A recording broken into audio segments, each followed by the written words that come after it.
Desconocer las Escrituras es desconocer a Jesucristo. En el nombre del Padre, y del Hijo, y del Espíritu Santo. Amén. La lectura de la Biblia con el Padre Marcos Galvis. Queridos hermanos, sean bienvenidos a la lectura continua de la palabra de Dios. Hoy vamos a leer la carta a los romanos. Carta a los romanos. Vamos a meditar el capítulo 8. Vamos en el capítulo 8, versículo 1 y siguiente.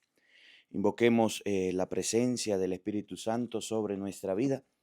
Pidámosle a Él que nos asista, pidámosle al Espíritu Santo que nos acompañe y que nos guíe en esta lectura diciendo todos: ven Espíritu Santo, llena nuestros corazones de tu luz, de tu sabiduría,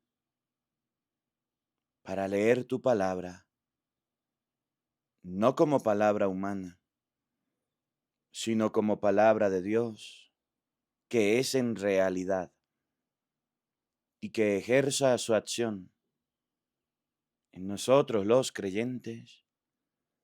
Amén. De la carta a los Romanos, capítulo 8. Ahora bien, esta condenación ya no existe para los que viven en Cristo Jesús. En Cristo Jesús, la ley del Espíritu de vida te ha liberado de la ley del pecado y de la muerte. Esto no lo podía hacer la ley por cuanto por cuanto la carne era débil y no le correspondía. Dios entonces quiso que su propio Hijo llevara esta carne pecadora. Lo envió para enfrentar el pecado y condenó el pecado en esta carne. Así en adelante la perfección que buscaba la ley había de realizarse en los que no andamos por el camino de la carne, sino por el Espíritu. Los que viven según la carne no piensan más que carne, y los que viven según el Espíritu buscan las cosas del Espíritu. Pero no hay sino muerte en los que ansían la carne, mientras que el Espíritu anhela la vida y la paz. Los proyectos de la carne están en contra de Dios, pues la carne no se somete a la ley de Dios y ni siquiera puede someterse. Por eso los que viven según la carne no pueden agradar a Dios.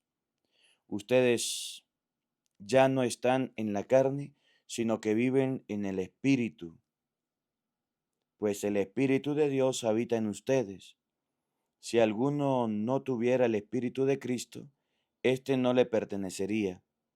Pero Cristo está en ustedes, y aunque el cuerpo lleve en sí la muerte a consecuencia del pecado, el Espíritu es vida por haber sido santificado.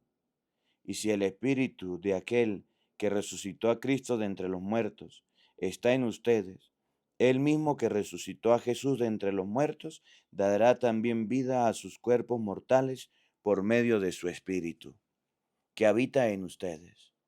Entonces, hermanos, no vivamos según la carne, pues no le debemos nada. Si viven según la carne, necesariamente morirán. Más bien, den muerte a las obras del cuerpo mediante el Espíritu y vivirán. Todos aquellos a los que guía el Espíritu de Dios son hijos e hijas de Dios. Entonces no vuelvan al miedo. Ustedes no recibieron un espíritu de esclavos, sino el espíritu propio de los hijos, que nos permite gritar Abba, o sea, Padre. El Espíritu asegura a nuestro espíritu que somos hijos de Dios. Siendo hijos, son también herederos. La herencia de Dios será nuestra y la compartiremos en Cristo. Y si hemos sufrido con Él, estaremos con Él también en la gloria. Estimo que los sufrimientos de la vida presente no se pueden comparar con la gloria que nos espera y que se ha de manifestarse.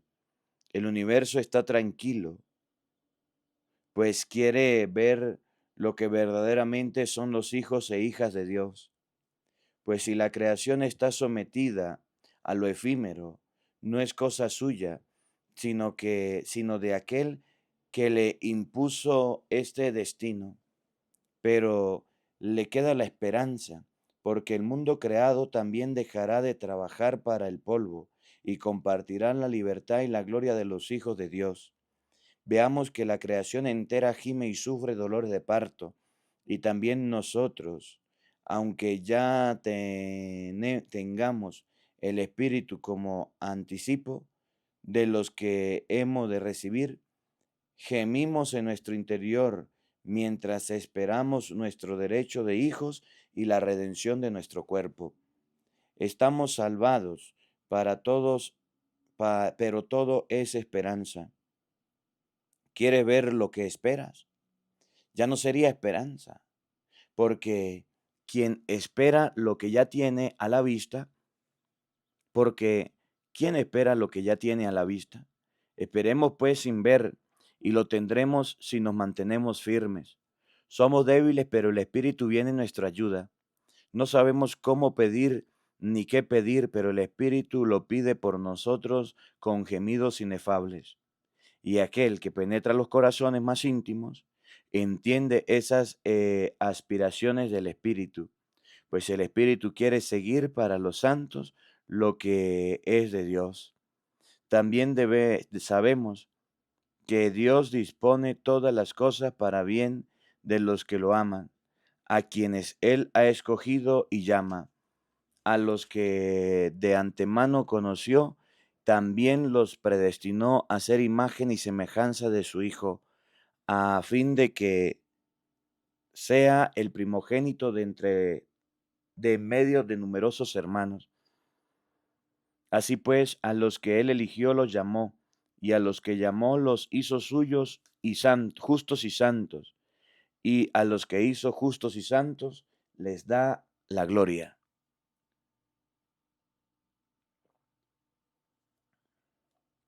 ¿Qué más podemos decir? Si Dios está con nosotros, ¿quién estará contra nosotros? Si Dios que si ni siquiera se reservó a su propio Hijo, sino que lo entregó para todos nosotros, ¿cómo no nos va a dar con Él todo lo demás? ¿Quién acusará a los elegidos de Dios? Dios mismo los declara justos. ¿Quién los condenará? ¿Acaso será Cristo el que murió? Y más aún resucitó y está a la derecha de Dios intercediendo por nosotros. ¿Quién nos separará del amor de Cristo? ¿Acaso las pruebas, la aflicción, la persecución, el hambre, la falta de todo, los peligros, la espada? Como dice la Escritura, por tu causa nos arrastran continuamente a la muerte, nos tratan como ovejas destinadas al matadero. Pero no, en todo eso saldremos triunfadores gracias a aquel que nos amó. Yo sé que ni la muerte ni la vida, ni los ángeles ni las fuerzas del universo, ni el presente ni el futuro, ni las fuerzas espirituales, ya sea del cielo o de los abismos, ni ninguna otra criatura podrá apartarnos del amor de Dios, manifestado en Cristo Jesús nuestro Señor. Quiero hablarles de Cristo. Todo será verdad y no miento, tal como mi conciencia me lo atestigua en el Espíritu Santo. Siento una tristeza muy grande y una pena continua, hasta el punto de que desearía ser rechazado y alejado de Cristo en lugar de mis hermanos. Me refiero a los de mi raza.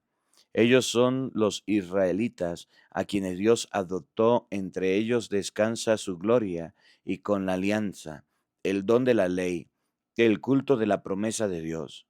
Suyos son los grandes antepasados, y Cristo es uno de ellos según la carne. Él que como Dios está también por encima de todo.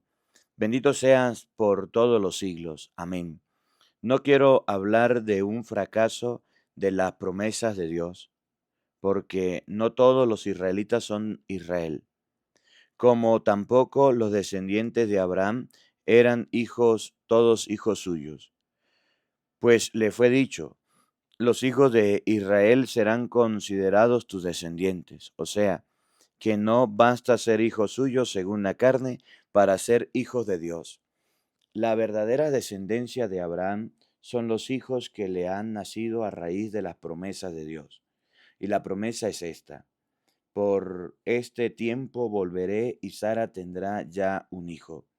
Fíjense también en el caso de Rebeca, esposa de nuestro padre Isaac, que estaba esperando mellizos. Como todavía no había hecho ni bien ni mal, la elección de Dios era totalmente libre y y todo dependía no de los méritos de alguno, sino de su propio llamado. Y fue entonces cuando le dijo, el mayor servirá al más joven. La escritura dice al respecto, elegí a Jacob y rechacé a Esaú. ¿Diremos entonces que Dios es injusto? Claro que no. Dice, sin embargo, a Moisés, seré misericordioso con quien quiera ser, con quien quiera serlo, y me compadeceré de quien quiera compadecerme. Debemos concluir que lo importante no es querer o llegar primero, sino que Dios tenga misericordia. En la escritura dice a Faraón, te hice Faraón por el fin de manifestar en mi poder y para que toda la tierra conozca mi nombre. Así que Dios usa de misericordia con quien quiera y endurece el corazón de quien quiere. Tú me vas a decir, Dios no tiene por qué reprocharme, dado que nadie puede oponerse a su voluntad. Pero amigo, ¿quién eres tú para pedir cuentas a Dios? ¿Acaso dirá la arcilla al que la modeló, ¿por qué me hiciste así? ¿No dispone el alfarero de su barro y hace del mismo no dispone el alfarero de su barro y hace con él mismo barro una vasija preciosa y una para el menaje? Dios ha guardado con mucha paciencia vasijas que solamente merecían su ira y que después de hacerlas serían reducidas a pedazos. Con ellas quería manifestar su justicia y dar a conocer su poder. Asimismo quiere manifestar la riqueza de su gloria con otras vasijas, las vasijas de la misericordia que ha preparado de antemano para gloria de Dios, para la gloria.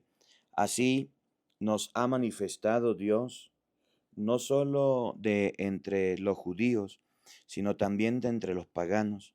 Lo dijo como el profeta Oseas, llamaré pueblo mío al que no es pueblo, al que no es mi pueblo, y amada mía a la que no es mi amada. Así como se les dijo, ustedes no son mi pueblo, serán llamados hijos del Dios vivo. Respecto a Israel, Isaías dice sin vacilar, aunque los hijos de Israel fueran tan numerosos como las arenas del mar, solo un resto se salvará. El Señor lo hará en esta tierra, sin fallar y sin demora. También Isaías anunció, si el Señor de los ejércitos no nos hubiera dejado alguna descendencia, seríamos como Sodoma, pareceríamos a Gomorra. Entonces, ¿en qué quedamos? En que los paganos que no buscaban el camino de la justicia lo encontraron. Hablo de la justicia que es fruto de la fe. Israel, en cambio, que buscaba la ley en un camino de justicia, no alcanzó la finalidad de la ley. ¿Y por qué? Porque se ataba a las observancias y no a la fe, y tropezaron con aquel que es la piedra de tropiezo, como está escrito, mira, que pongo en Sión una piedra para tropezar, una roca que hace caer, pero el que crea en él no será confundido. Hermanos, deseo de todo corazón y pido a Dios que los judíos se salven. Declaro en favor suyo que siento celo por el servicio de Dios, pero en una forma equivocada.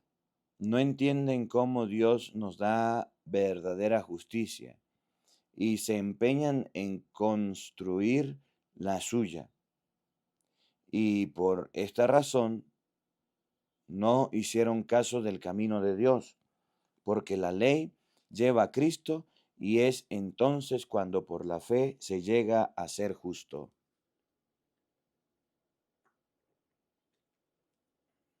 Moisés habla de ser justo en base a la ley, pues escribe, quien la cumpla hallará por ella la vida.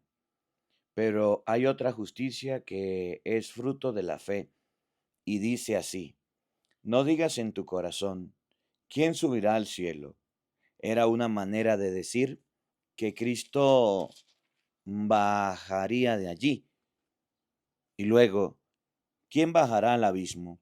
Es una manera de decir que Cristo subiría de entre los muertos. Y luego se dice, muy cerca de ti está la palabra, ya está en tus labios y en tu corazón. Ahí tienen nuestro mensaje y es la fe, porque te salvarás si confiesas con tu boca que Jesús es Señor y crees en tu corazón que Dios lo resucitó de entre los muertos. La fe del corazón te procura la justicia y tu boca, que lo proclama, te consigue la salvación. La Escritura ya lo dijo, el que cree en Él no quedará defraudado. Así que no hay diferencia entre judío y griego. Todos tienen el mismo Señor, que es muy generoso con todos el que lo invoca, porque todo el que invoque el nombre del Señor se salvará. Pero, ¿cómo invocar el nombre, cómo invocar al Señor sin haber creído en Él? ¿Y cómo podrán creer si no han oído hablar de Él? ¿Cómo oirán si no hay quien lo proclame? ¿Y cómo proclamarán si no son enviados? Como dice la Escritura, qué bienaventurados los pies de los que traen buenas noticias. Pero es un hecho que no todos aceptaron la buena noticia. Como dice Isaías, Señor, ¿quién nos ha escuchado y ha creído? Así pues, la fe nace de una proclamación y lo que proclama es el mensaje cristiano. Me pregunto, ¿será porque no oyeron? Claro que oyeron. Esta voz resonó en toda la tierra y sus palabras se oyeron hasta el último rincón del mundo. Y sigo preguntando, ¿cómo puede ser que Israel no entendiera? Y de inmediato Moisés nos dice, no, yo haré que te pongas celoso de una nación que ni siquiera es nación. Excitaré tu enojo contra una nación insensata. Isaías luego se atreve a decir, fui hallado por los que no me buscaban y me manifesté a quienes no preguntaban por mí. Pero añade, y se refiere a Israel, todo el día extendí mis manos hacia un pueblo desobediente y rebelde. Entonces debo preguntar, ¿es posible que Dios haya rechazado a su pueblo? Por su pueblo, por supuesto que no. Yo también soy israelita, descendiente de Abraham y de la tribu de Benjamín. No, Dios no ha rechazado a su pueblo, el que de antemano conoció. ¿No se acuerdan de lo que dice la Escritura acerca de Elías, cuando éste acusaba a Israel ante Dios? Señor, han dado muerte a los profetas, han derribado tus altares, he quedado yo solo, y además quieren matarme. ¿Y cuál fue la respuesta? Me he reservado 7,000 hombres que no se han arrodillado ante Baal. Lo mismo ocurre ahora. Queda un resto escogido por pura gracia. Yo digo por gracia y no porque cumplían. De otra manera, la gracia no sería gracia. Entonces, ¿qué? Israel no encontró lo que buscaba, pero sí lo encontraron esos elegidos mientras los demás se endurecían. Dice la escritura, Dios los embruteció, sus ojos no ven y sus oídos no oyen hasta el día de hoy. Y David dice, que sus banquetes sean tan trampa y un lazo, una piedra donde caigan ellos mismos y encuentren ahí su castigo, que sus ojos, que sus ojos se oscurezcan y no vean, y que anden siempre con la espalda encorvada. De nuevo pregunto, tropezaron y cayeron para no volver a levantarse. De ninguna manera. A consecuencia de su traspié, la salvación ha sido llevada a los paganos. Y esto será un desafío para ellos. Si la caída de Israel fue una riqueza para el mundo y lo que perdieron enriqueció a las naciones paganas, ¿cómo será cuando Israel alcance su plenitud? A ustedes que no son judíos, les digo, si yo, apóstol de los judíos, pongo tanto empeño en cumplir con mi oficio, es porque quiero despertar los celos de los de mi raza y así salvar a algunos de entre ellos. Si su exclusión ha sido reconciliación del mundo con Dios, ¿qué significará su reintegración?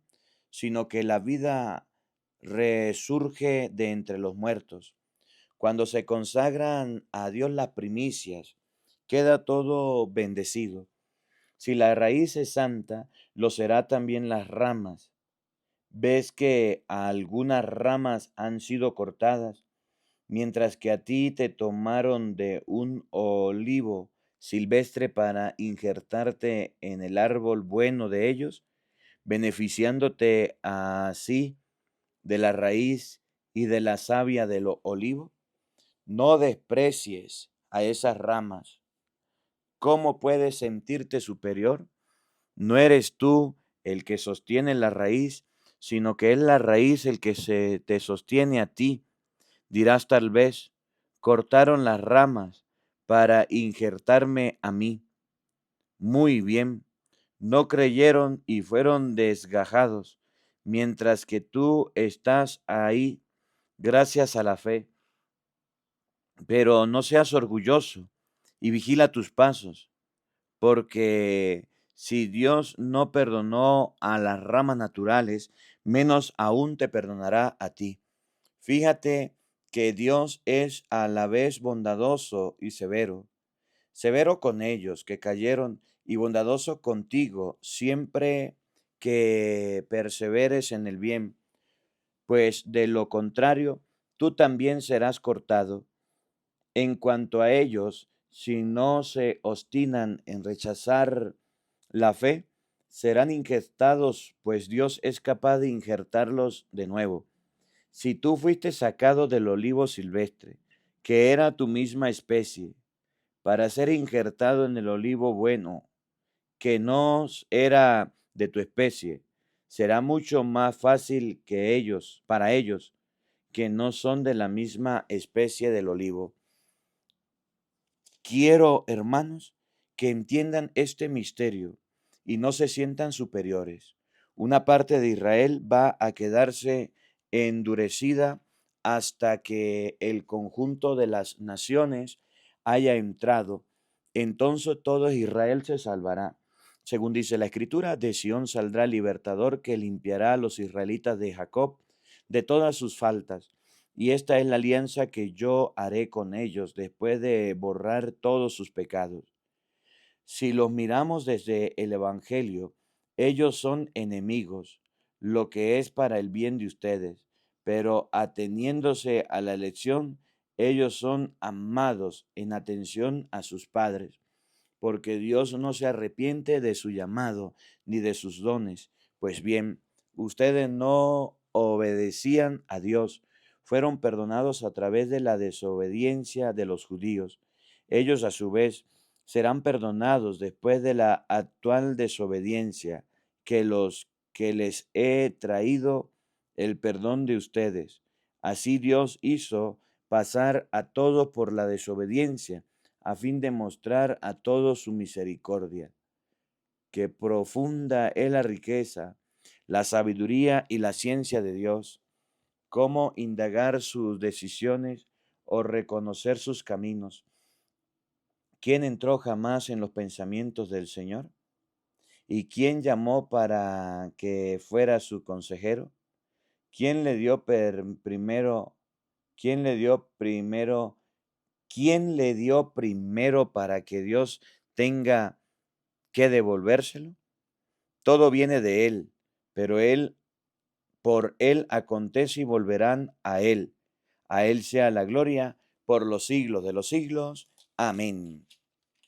Les ruego, pues, hermanos, que la gran ternura de Dios, que le ofrezcan su propia persona como un sacrificio vivo y santo, capaz de agradarle. Este culto conviene a criaturas que tienen juicio. No sigan la corriente del mundo en que vivimos, sino más bien transformémonos a partir de una reconversión interior. Así sabrán seguir cuál es la voluntad de Dios, lo que es bueno, lo que le agrada, lo que es perfecto. La gracia de Dios me ha dado, la gracia que Dios me ha dado, autoriza a decirles a todos y cada uno de ustedes que no se entrometen en cualquier cosa, sino que aspiren a lo que deben buscar, que cada uno actúe sabiamente según el carisma que Dios le ha entregado. Miren cuántas partes tiene nuestro cuerpo y es uno, aunque las distintas partes no desempeñan la misma función. Así también nosotros formamos un solo cuerpo en Cristo.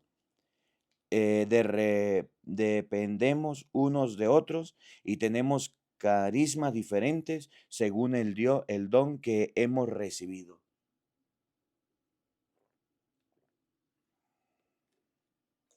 Si eres profeta, transmite el conocimiento que se te da.